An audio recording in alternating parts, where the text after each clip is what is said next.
gonna keep on singing loudly. Keep on singing loudly. Keep on singing loudly. Never turning back. Never turning back. I'm gonna keep on loving boldly. Keep on loving boldly. Keep on loving boldly. Never turning back. Never turning back. I'm gonna keep on holding freedom. Keep on holding freedom. Keep on holding freedom. Never turning back. Never turning back. I'm gonna keep on moving forward. Keep on moving forward. Keep on moving forward.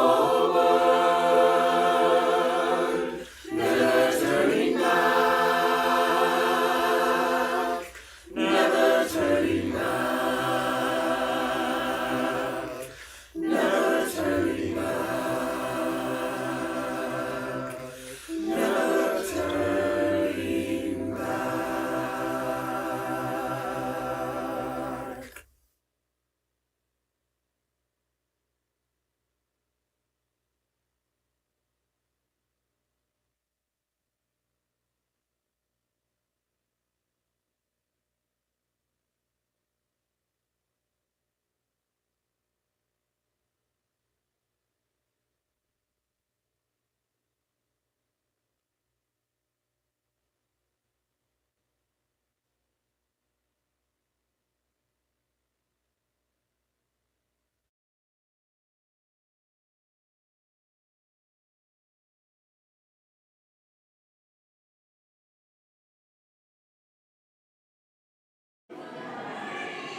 It is a joy to be together for worship today.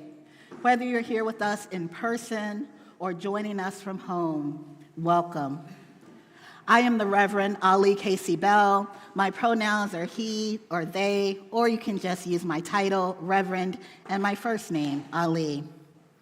I am a Black trans man in his late 40s with dark graying hair and black glasses, wearing a pink dress shirt and a darker pink striped tie, charcoal pants, and a Progress Pride flag stole. At Cedar Lane, we are a religious community where love works, where we explore the eternal, nurture community, and build a more just world. We dare to embody beloved community, creating a space where everyone, no matter their background, beliefs, sexual orientation, gender identity, ability, documentation status, or life experiences, is welcome here. If you're new or still feeling new, we'd love to connect with you. So please tell us in the coffee hour by getting a yellow mug, because yellow means hello. Yellow means hello.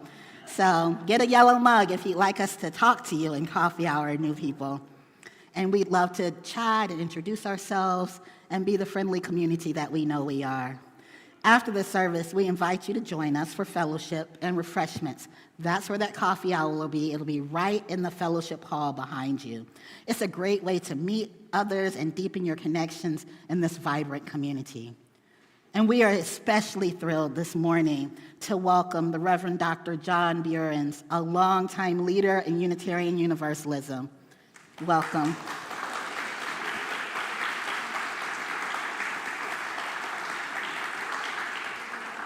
Reverend Dr. Buehrens served as the president of the Unitarian Universalist Association from 1993 to 2001 and has been a passionate advocate for justice, justice and interfaith work, as well as collaboration, and transformation of a world through love. We are grateful to have you here with us today. And as we gather for worship, let's remember the lively, multi-generational spirit of Cedar Lane. Feel free to use our creative listening materials in the back. They are not just for children. I usually have one in my pocket, so feel free to use them. And if you need a little extra support or a listening ear, we have Carol Rogan. Raise your hand, Carol. And she is here from our caring ministry team. Just reach out to Carol if you need a little extra support. Now, in the spirit of love and community, let's take a moment to greet each other. So turn to your neighbor and share a warm hello.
Only that day dawns to which we are fully awake, said Henry David Thoreau.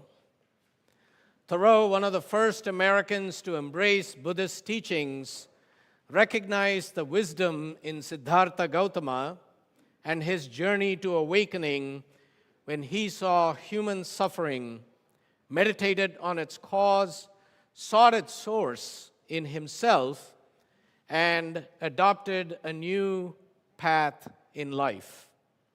Suffering and evil remain all about us.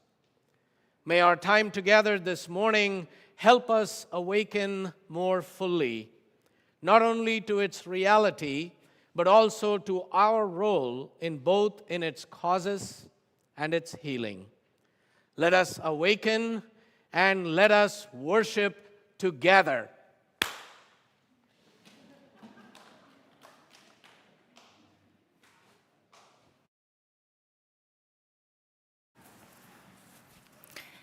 Hello, I am Kerridwen Henry, and I'm your worship associate this morning. My pronouns are she, her.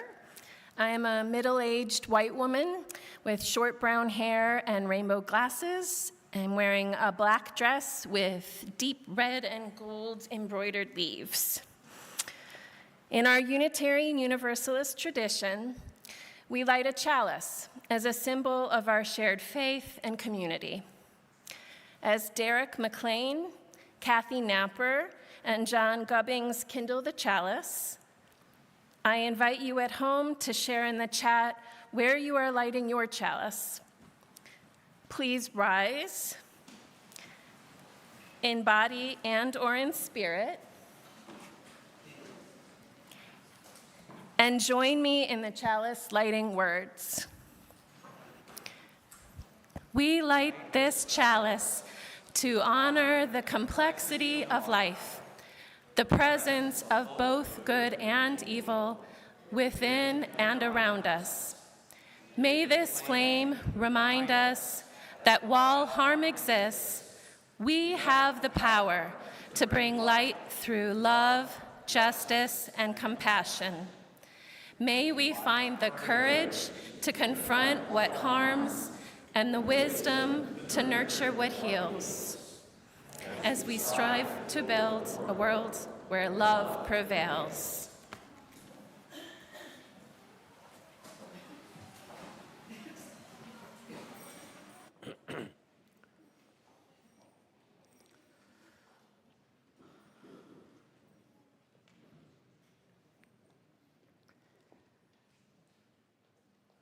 Once upon a time,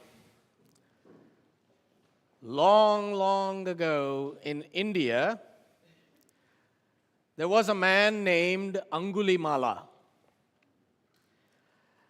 Now, Angulimala wasn't always a bad person. In fact, he had once been a student and lived a good life. But over time, things went wrong in his life, and he became a robber. And he became a feared robber, hurting many, many people. Angulimala wore a necklace made of the fingers of people that he hurt. Yeah, he was not good. And so he was known far and wide as Anguli Mala. So Anguli means finger, Mala means necklace. And that's how he got his name. And everyone was terrified of him, and they went out of their way to avoid him because they knew where he was, and they always ran away.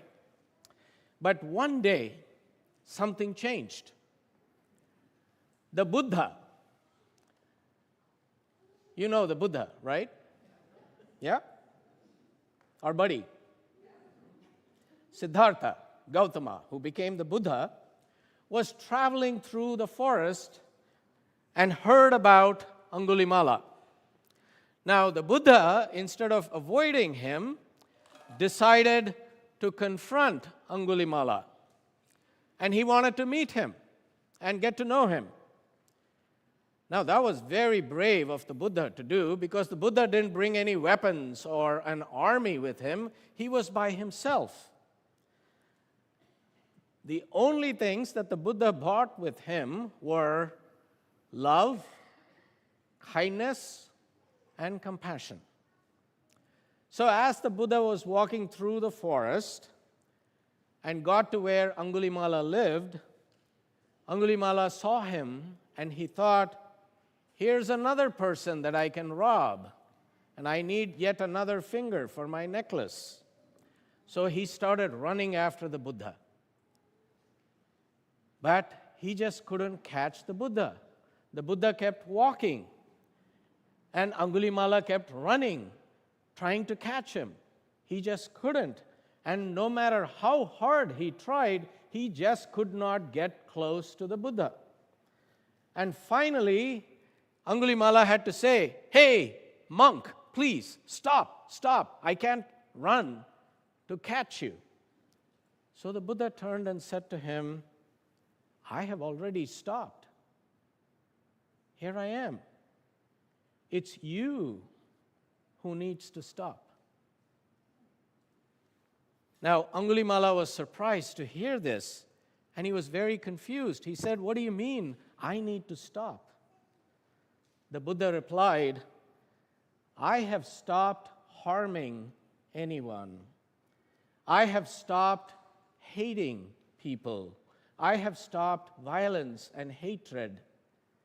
You, Angulimala, are still running after these things. Now, the Buddha's words struck Angulimala deeply. And for the first time, he saw the harm he was doing to people, how he was hurting people. So Angulimala threw away all his weapons and knelt before the Buddha, asking for forgiveness. He decided to change his ways and follow a path of kindness and peace. He became the Buddha's disciple and became one of his main disciples, and people started trusting him again, and people started liking him and reaching out to him, and Angulimala became an important teacher of Buddhist teachings. And so the Buddha helped Angulimala develop a way to his own transformation, moving away from hate and violence towards peace. That's the story. Yeah. Thank you. And now we're going to all rise and sing For All That Is Our Life. And the children and youth will leave for their programming in the second verse.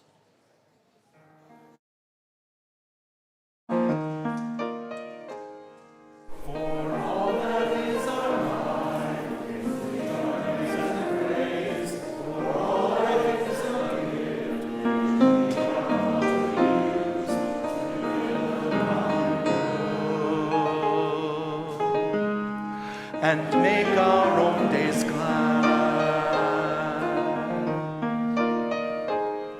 For needs which others serve, for services we give, for work and its rewards, for hours of rest and love, we come with praise and thanks for all that is our life.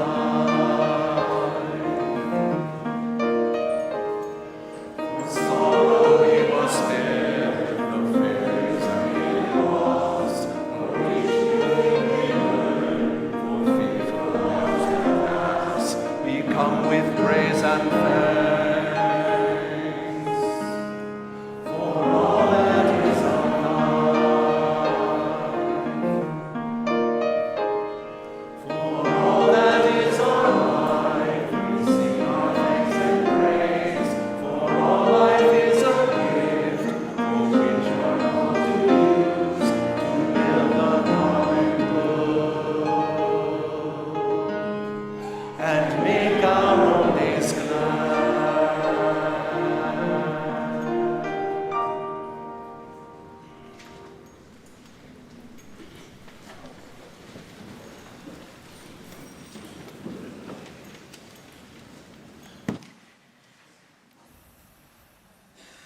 As we enter this sacred time of sharing joys and sorrows, let us pause, take a deep breath,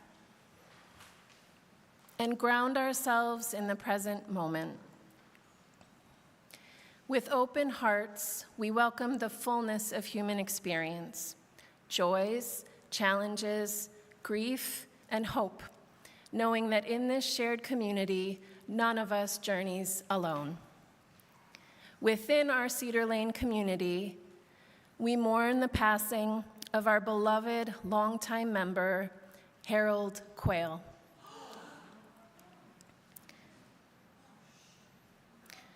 Who passed away on September 20th at the age of 93. We send our deepest condolences to his family and all who knew and loved him.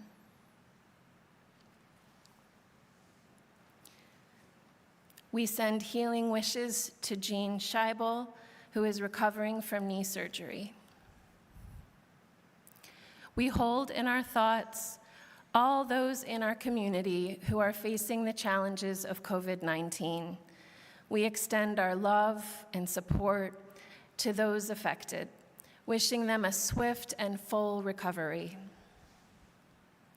As we widen our circle of concern, we hold in our thoughts all those affected by violence, war, natural disasters, and the ongoing climate crises, both in our nation and across the globe. We continue to pray for an immediate and lasting ceasefire in Gaza, for the release of all captives, and for the swift delivery of much-needed humanitarian aid to those in peril.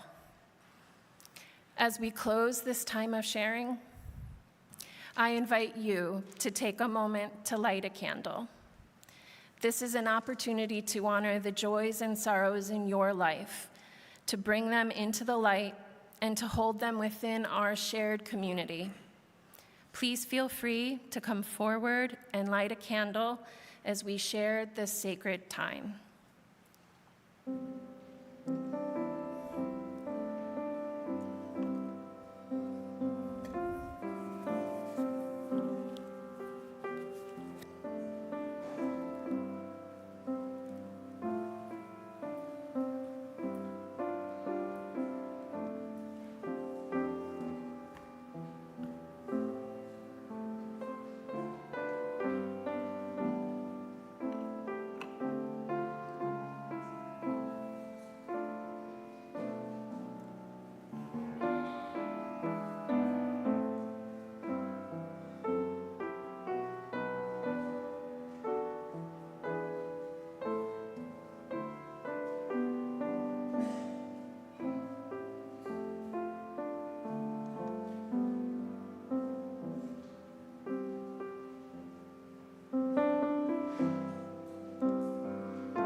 Would you join me now in the spirit of prayer, reflection, or meditation?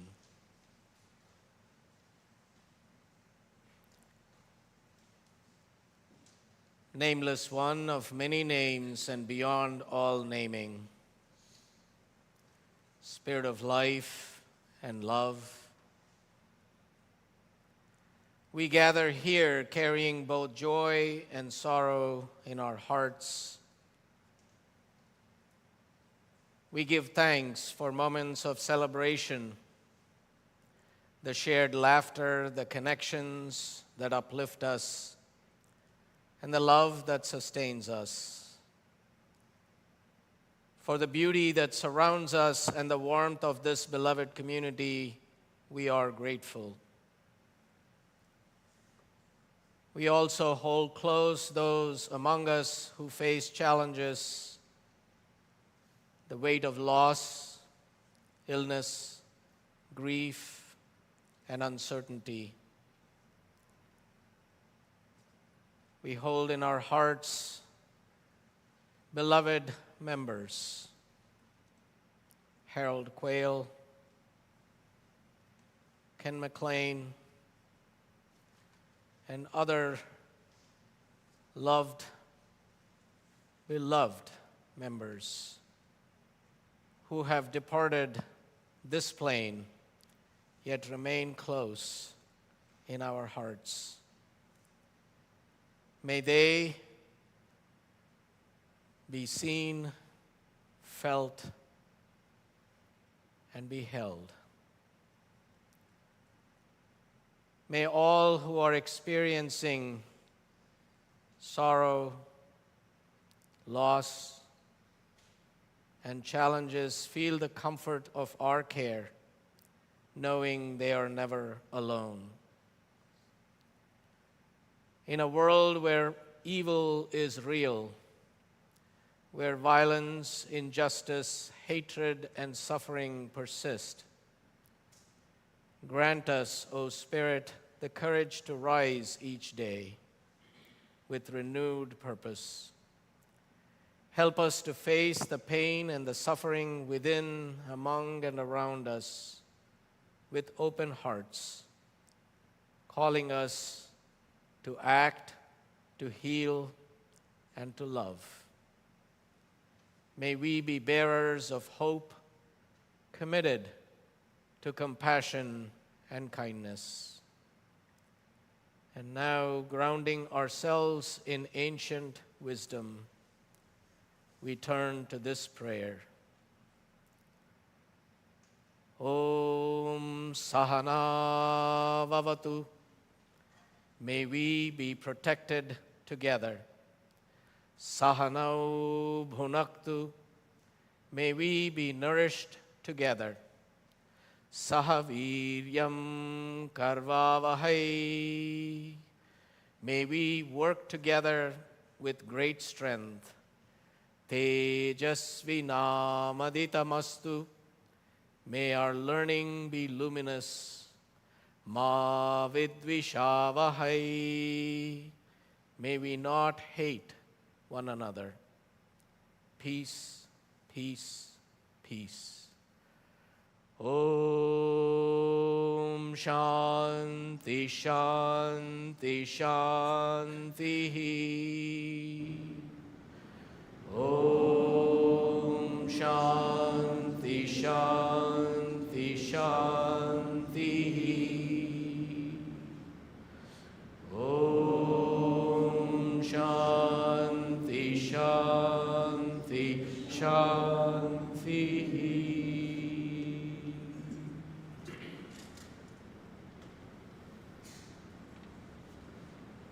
As we enter the silence together, those who are mourning a loss or marking the anniversary of a loss are invited to rise in body and or in spirit and speak the names of the loved ones into the silence.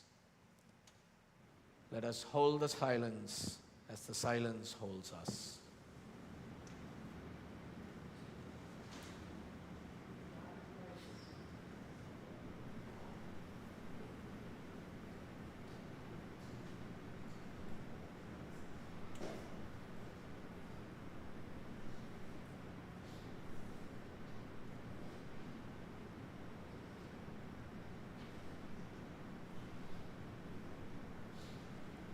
May it be so. Blessed be.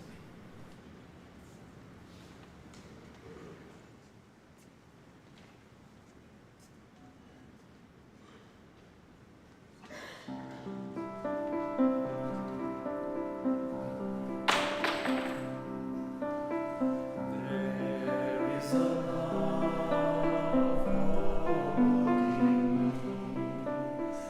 There is a love for thee.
This is the moment in our service when members and friends offer their gifts to support our shared ministry and mission.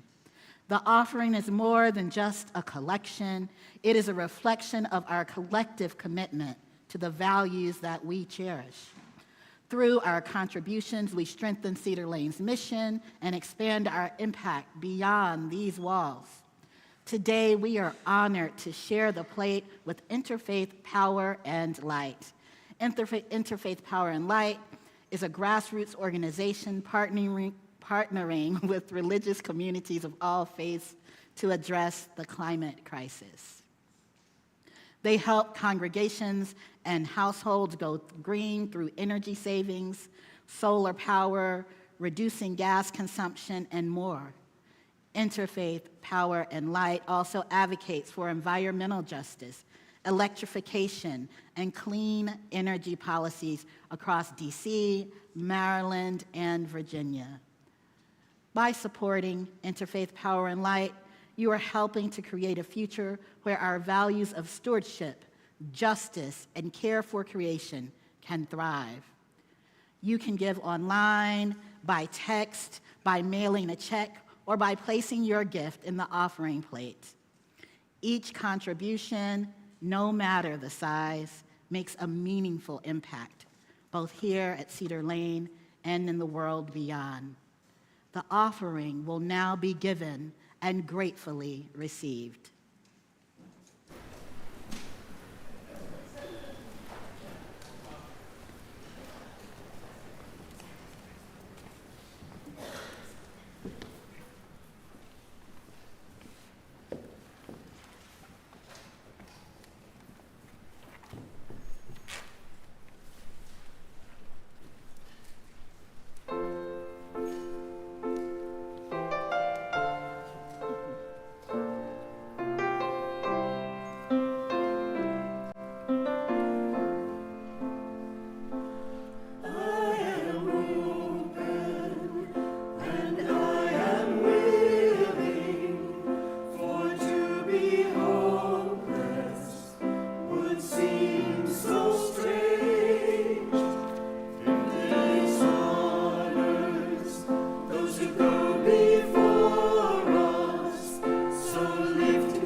First, let me say that I hope any of you who are visiting here for the first time this morning feel as enfolded by the love of this community as I do. The kindness and the hospitality of Reverend Abhi and his dear wife, Lalita, who made this stole for me, by the way, 24 years ago, has just been touching. I came here yesterday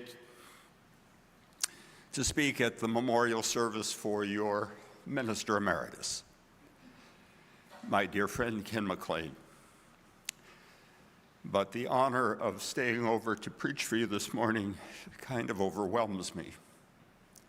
Ken had me here a number of times, but to be in the presence of such a worthy successor and to see the continuity of this caring community means a great deal to me. I have 3 brief readings this morning. The first one taken from that great modernization of the book of Job by the poet Archibald MacLeish, whose daughter, I understand, was once a member here. MacLeish gives Job's wife a name, as the scripture does not, and calls her Sarah. From my point of view, she gets the best line in the whole plain. Here it is. Of course, in the abstract high singular, there is no universal justice. It would take a man to think there was. You don't catch women trying to be Plato.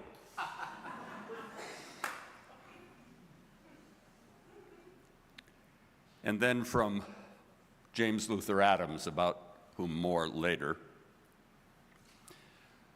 a great Unitarian Universalist theologian and social ethicist, who wrote,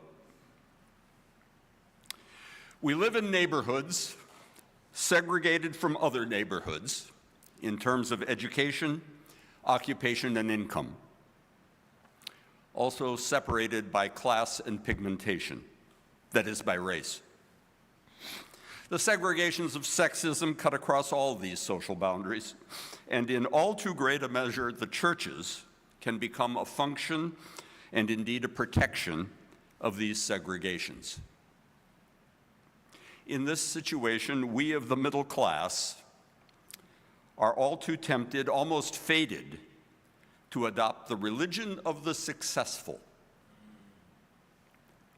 This idolatry of success amounts to a systematic concealment of and a separation from the fullness of reality, a hiding of the plight of those who in one sense or another live across the tracks. In the end, this concealment comes from a failure to identify and to enter into combat with what St. Paul called the powers and principalities of evil.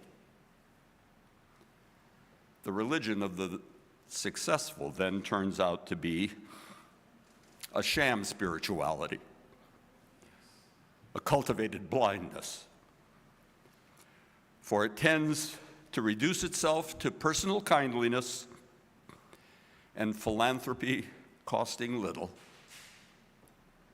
all too tempted to betray the world with a kiss. And finally, a great one-liner from my late friend, the Reverend William Sloane Coffin. If you find yourself becoming disillusioned, try asking yourself why you entertained so many illusions to begin with.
best arrangement of it I have ever heard.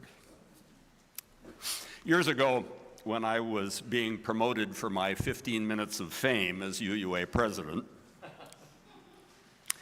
one of the many things that my friends and family had to put up with was hearing me introduced or referred to as the evangelical rabbi of liberal religion, a phrase that was visited upon me along with an honorary degree from one of our seminaries. And it prompted my daughter, who was then in college, to send me a card she'd found that depicted a fellow with a beard, glasses, hair somehow all loved off on top, wearing a well-worn robe and a prayer shawl, and labeled the Velveteen Rabbi, with the caption, "Then do I get to run and play with the real rabbis?" And the answer, it seems to me, is when you retire.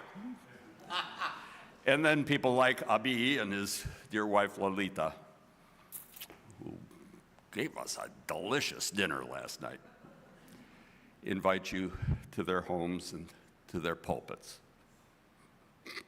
Rabbis have relatively few illusions, of course, about the existence of evil. When I served at our church in Dallas, I was once at an interfaith event where a real rabbi and a minister of the rather New Agey unity movement were seated right next to me.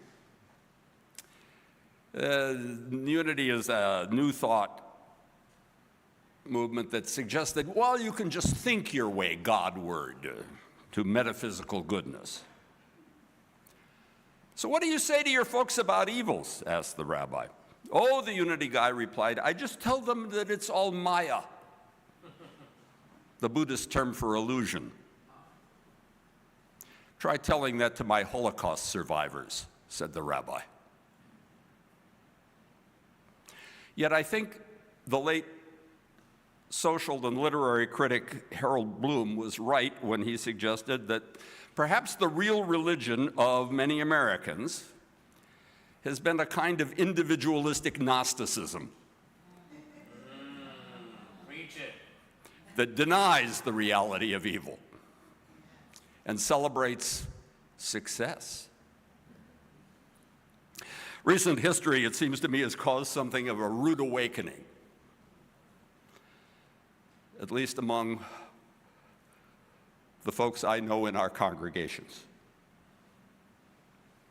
Think of 9/11, the police murders of men like George Floyd, so many other people of color, the reckoning with our nation's origins in genocide,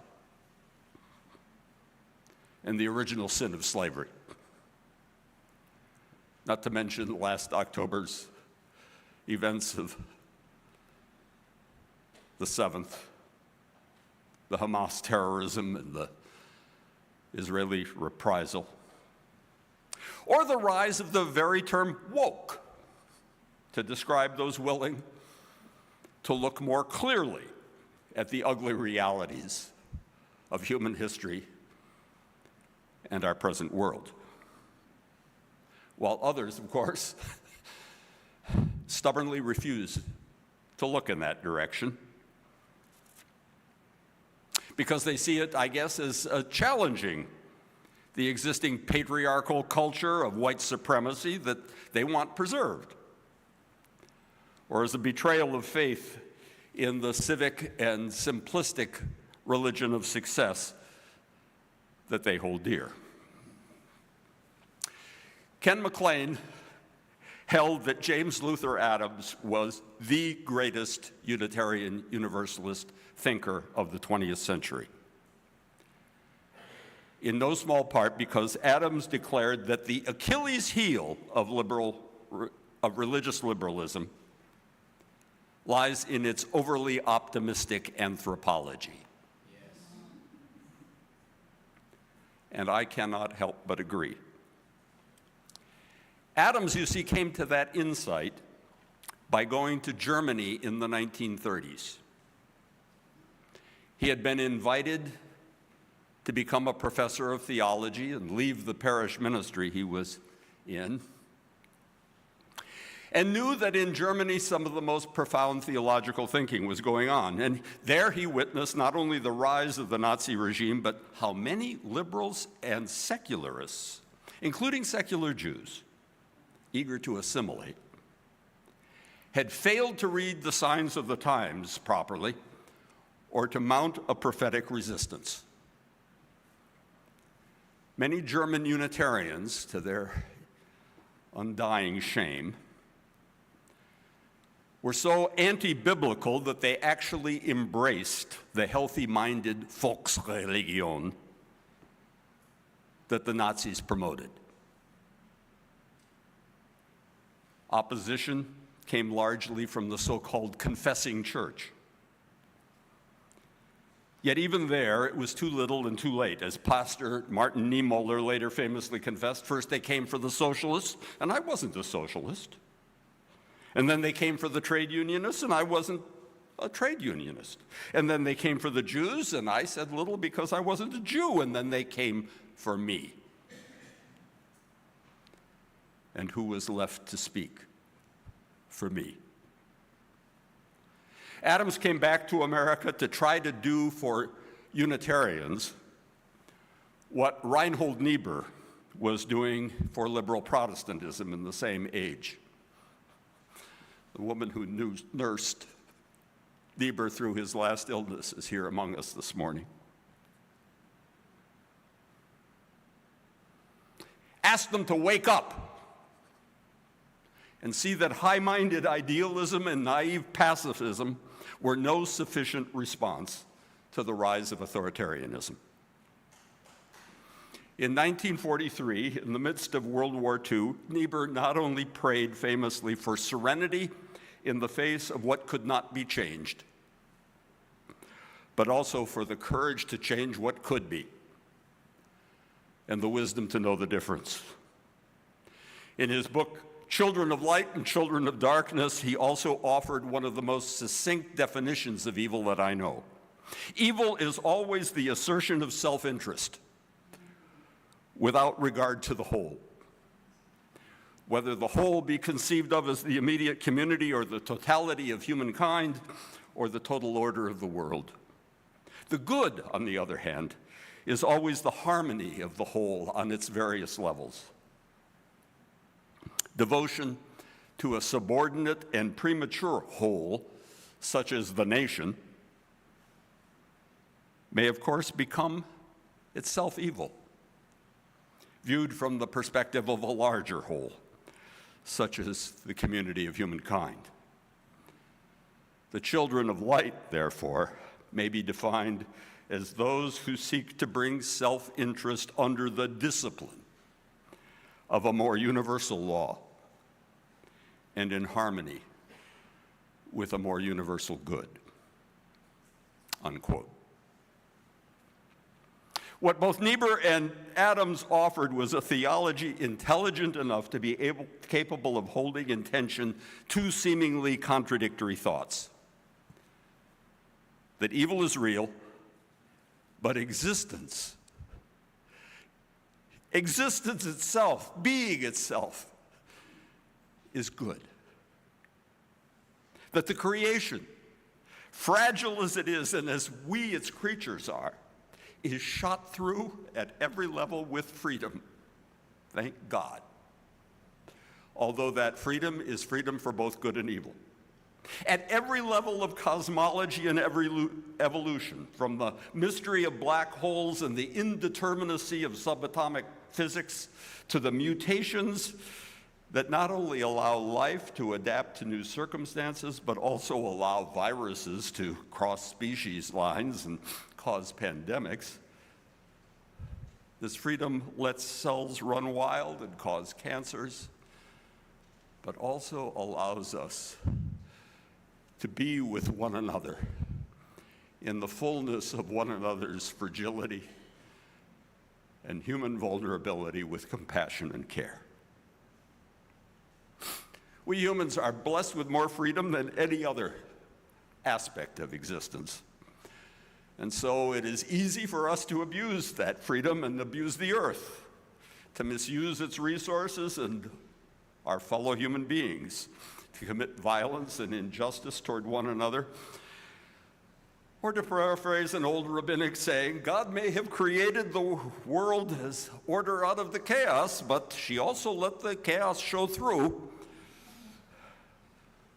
which is why even atheists need to seek God, at least as good, orderly direction in life, without trying to pretend to be Plato. This week I went to the San Francisco Opera with a friend to see their production of The Handmaid's Tale. Ooh, that harrowing adaptation of Margaret Atwood's dystopian novel about a society in which the few remaining fertile women are essentially systematically raped to continue a patriarchal society called Gilead, in which there is damn little balm. But like this sermon, I found it an attempt to make us awaken again to very real dangers, actually being given voice by politicians who openly claim that, well, they can grab women by their privates whenever they want to because, well, they have no respect for childless cat ladies. Yet what if we wake up on the morning of November 6th, and find that such leaders, while rejected by a majority of our fellow Americans, have nonetheless prevailed in the antiquated mechanism of our electoral college? I say we better start now. The wise and prayerful discernment of how we will react, about what we could change in ourselves, first of all, of course. Perhaps redoubling our spiritual practice. I try to begin my day with 20 minutes of meditation. Make it 40. Try to rise from meditation like our first anthem of the day did, in resistance. Not returning evil for evil, mind you, but redoubling our commitment to the good. Making our civic institutions more resilient and persistent in protecting the hope of democracy, that more perfect union of citizens which is never entirely perfect. Adams would remind us of the 5 smooth stones of liberal faith, akin to those with which little David went out to face down Goliath. And let me remind you of those, reversed from the usual order for this occasion. First, we must resist hopelessness. We heard that too in song today. And easy despair or cynicism is a betrayal. Hope is an existential necessity,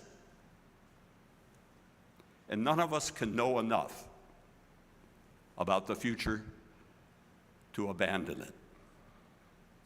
Second, we must even now disavow what Adams called the immaculate conception of virtue. Thinking ourselves to be the good ones, well-intentioned or enlightened, is never sufficient.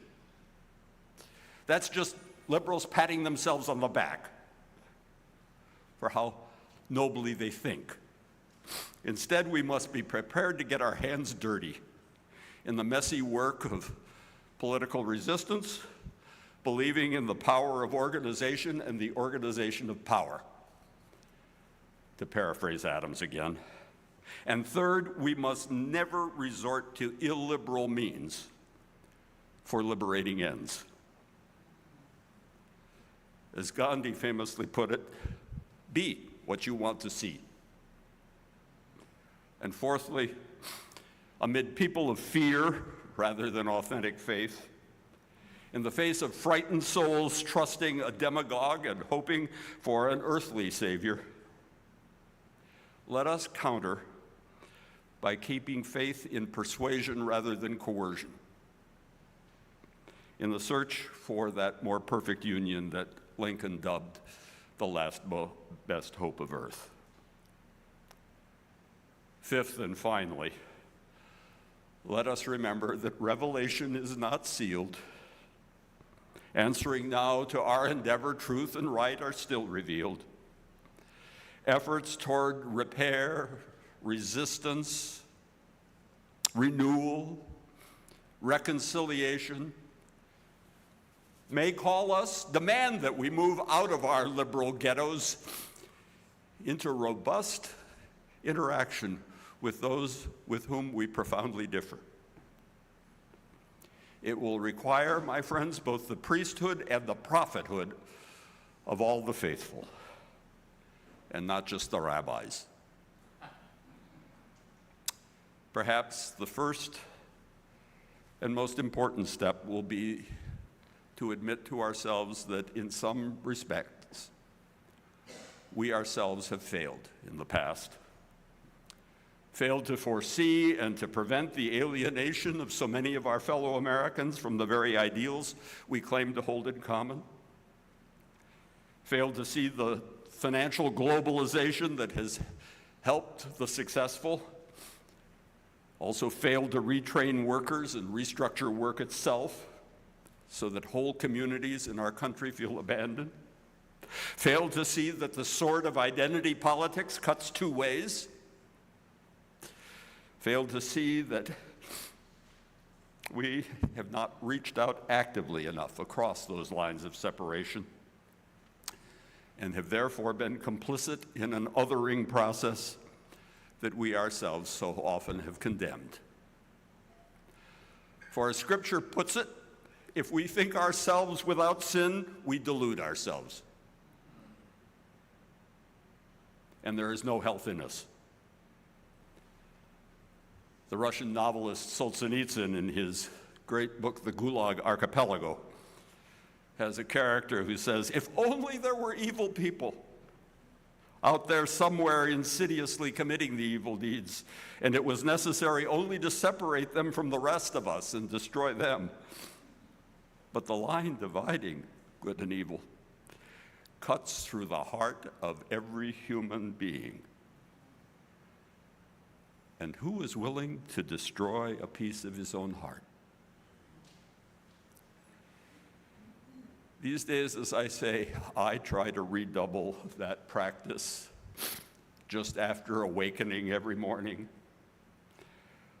of devotion to that which is enduringly good in my prayer and my meditation, giving thanks for the good gift of being itself, and redoubling my determination to discern how best to use the day, not to return evil for evil, but to persuade people to the good. To persuade myself, first of all. The older I get, the more I like the words of Irish poet and spiritual teacher John O'Donohue. We live between the act of awakening and the act of surrender. Each morning we awaken to the light and the invitation to a new day in the world of time, and each night we surrender to the dark, to be taken to play in the world of dreams where their time is no more. At birth we were awakened and emerged to become visible in the world, and at death we will surrender again to the dark and become invisible. Awakening and surrender frame each day and each life, and between them lies the journey where we know both life's beauty and its frailty. So before the final surrender, let us refuse to surrender before the evil in the world and in ourselves. As writer Madeleine L'Engle, a good religious liberal, once put it after giving a lecture in a conservative church-related college, where one of the students used to dividing the world between the good and the evil, the saved and the damned, came up to her and accused her of being a universalist. That's a heresy, said the student, to imply that God aims to save even the wicked. Oh, really? L'Engle replied.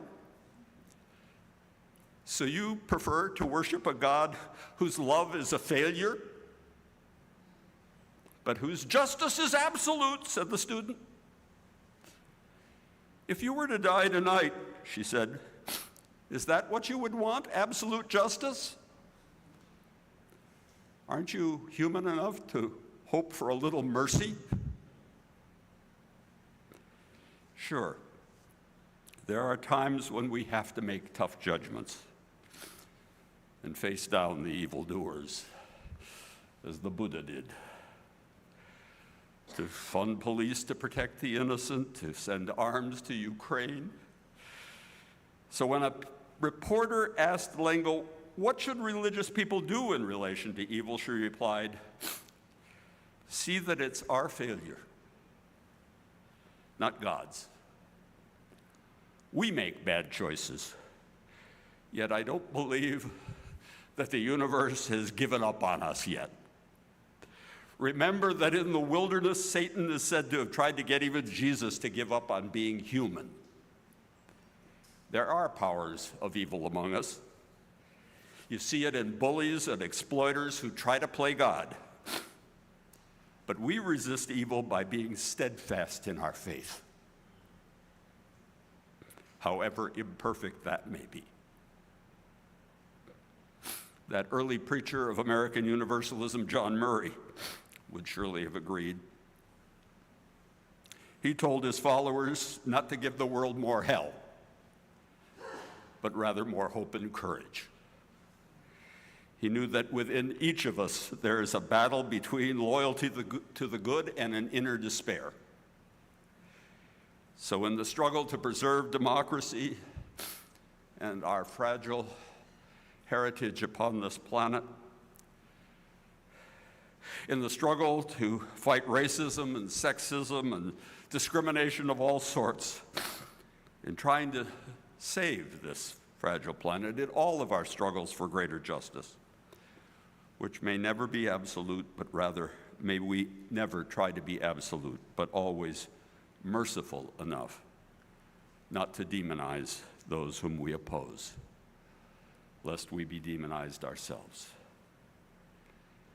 And so may our awakening each day be to gratitude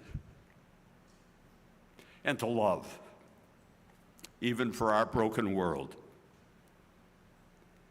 and for those in it who may lack the wisdom that we know we still need and seek for ourselves.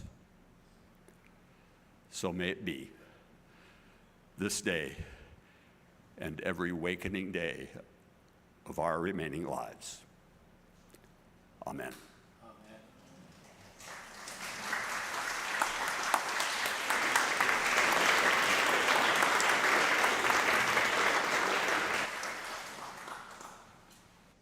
Please rise in body and or in spirit to sing.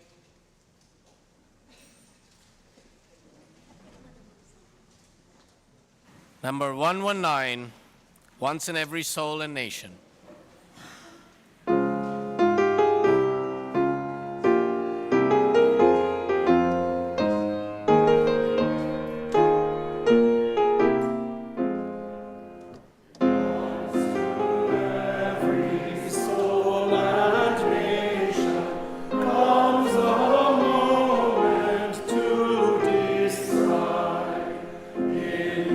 Strife of truth with falsehood.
announcements. John, thank you for giving us both a message to reflect on and really lighting a fire to do something. Thank you. Yes. As Unitarian Universalists, announcements are more than just updates. They are invitations to put our faith into action and make a meaningful difference in the world. In that spirit, today at 12:30 in the sanctuary and in the fellowship hall, join our Director of Music and Arts, Michael Holmes, to engage in some visioning to help shape a music and arts ministry here at Cedar Lane as we continue to do the work of building the beloved community. Pizza lunch and childcare will be provided, so let's eat and vision together. We are an eating community. We are a food-based religion, that's the term. We like to eat here. Also today, from noon to 1:30 in room 33, the 8th Principle Embodiment Group invites you to a sacred conversation about race. This has been happening now for how many months? About 5, 6 Yeah, months. and it's been going really well. I hear the conversations are conversations you may not be able to have in your everyday life. They'll be discussing affirmative action, and all are welcome to participate. And next weekend, join the DMV Climate Revival Hub and Social Justice Retreat on Saturday, September 28th from 9:30 to 3:30 at River Road, Unitarian Universalist Congregation. You need to register by tomorrow. You can find the link in our e-news. All righty, and on Sunday, September 29th, we invite you to an interfaith climate revival service. I need to... That wasn't in the script. So. I know, I just felt like I'm reading. Yep. With interfaith and community leaders featuring the incredible singer and activist Lea Morris. Yes. Oh my gosh, it's If going you to be so have not good. experienced Lea, please join us. And she will not only be joining us in worship, but leading a workshop at 1 p.m., Ordinary Magic, which is a singing workshop that is building on the Climate Revival weekend, and will be an opportunity for us all to sing, move, and be inspired by her gift of music. Hey, and if you are feeling inspired by our community and you're ready to make Cedar Lane your spiritual home, we invite you to become a member today. So please see me after the service to sign the membership book, and let's continue to build a world where love works. As we leave this time together, may we carry with us the strength of our shared purpose. In a world where evil persists, may we awaken each day with courage and clarity, ready to face the challenges before us. May we be willing to get our hands dirty in the work of defending and preserving our fragile democracy, doing the work of justice, knowing that our actions, no matter how small, help to shape a world more aligned with love and compassion. Somebody's hurting our people, and it's gone on far too long. Let us not be silent anymore. Let us go forward with hope, with integrity, with the resolve to speak up, to rise up, and make a difference. And to that, let us all say, Amen.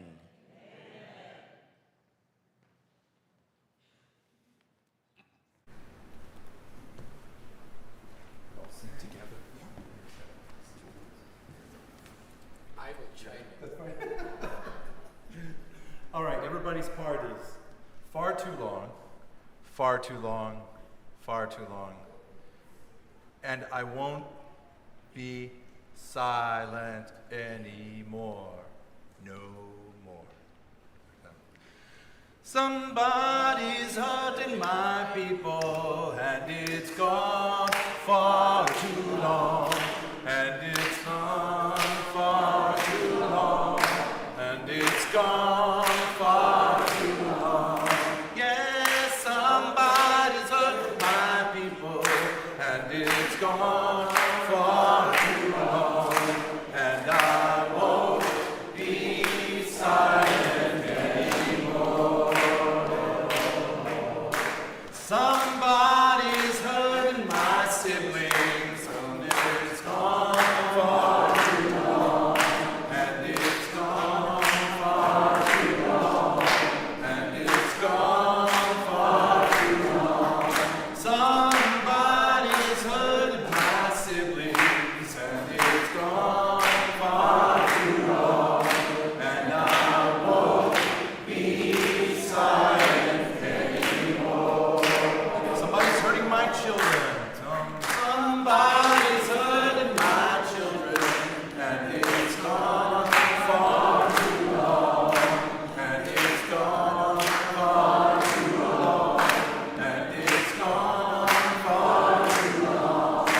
Oh, somebody's hurting my children, and it's gone far too long.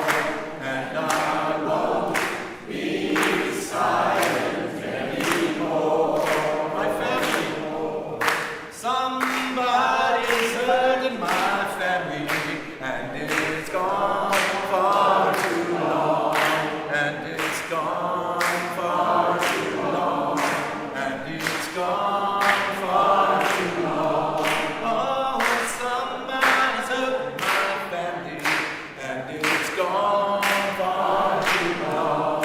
And I won't be silent anymore. My city, somebody's hurting my city, and it's gone far too long. And it's gone far too long. And it's gone far too long. Oh,